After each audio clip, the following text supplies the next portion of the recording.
Bloomberg. Both President Biden and President Trump have incorporated Made in America tax initiatives into their campaign platforms to reinvigorate the domestic manufacturing industry.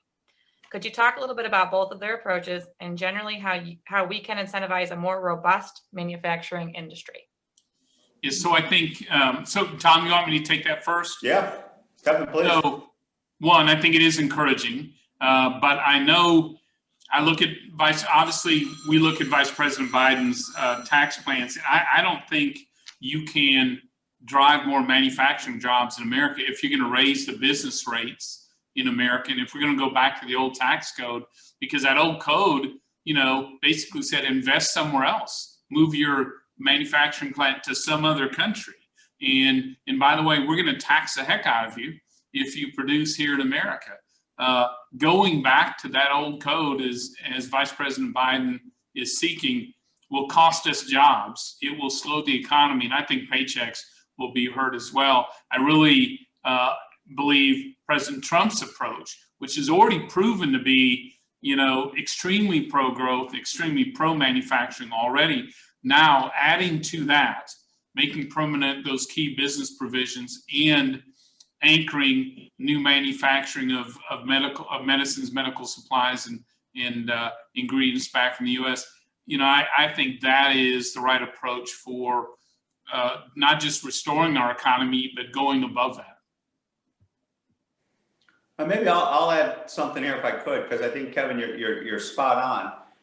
But I would also say it highlights the difference in the approaches between President Trump and former Vice President Biden. And it's also a difference between the parties to a large degree, between the Republican Party and the Democratic Party. My Democratic friends and a lot of the folks I see on this Zoom call, they know I work across the aisle. I got really good friends on the Democratic side. So this is not an affront to my Democratic colleagues. It's just the ideology difference between the two parties. When they talk about Made in America, they talk about trying to achieve Made in America by a government mandate.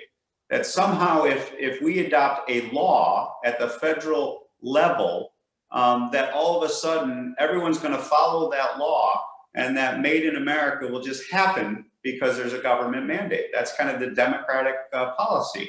And I have this debate with my Democratic colleagues all the time. And I say, you can have a mandate, but if you don't create the environment in America to achieve that mandate, all you're doing is creating a paper tiger. You're creating a false sense that you're going to achieve something that's unachievable because of human nature and business environment. It doesn't allow for that to occur. So I think the Republican approach and the kind of what President Trump and others, and I think Kevin shares this, I know Kevin shares this philosophy with us, is you have to create an environment upon which Made in America is achievable.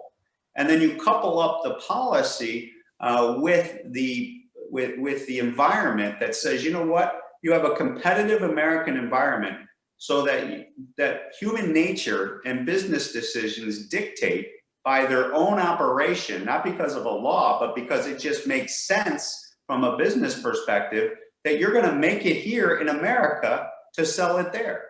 And that's what's happened. That's what's happened by lowering the rates, by having a competitive tax code, by having a competitive market here. We have seen tremendous amounts of reshoring. 450,000 manufacturing jobs, I think, has come back during the administration under President Trump. We're seeing that natural draw of those principles that I just espoused of the Republican Party, if you would. And that draws all by itself upon its own operation, that type of creativity, that type of innovation, that type of entrepreneurial spirit. And that, I think, is a long-term better policy than trying to give someone a quick headline by saying, I'm going to pass a law and force this to happen. And if you don't have the environment in order to achieve that mandate, you can pass all the laws of the world and go to bed at night thinking you did something, but you didn't do anything. You just passed the law and didn't achieve anything. Am I missing anything there, Kevin? No, I think that's exactly right. Look, letting people keep more of what they earn, rewarding businesses for investing, creating an environment where the U.S. is one of the best places on the world to invest, all that creates jobs. And going backwards to the bad old days I just don't think that's the recipe.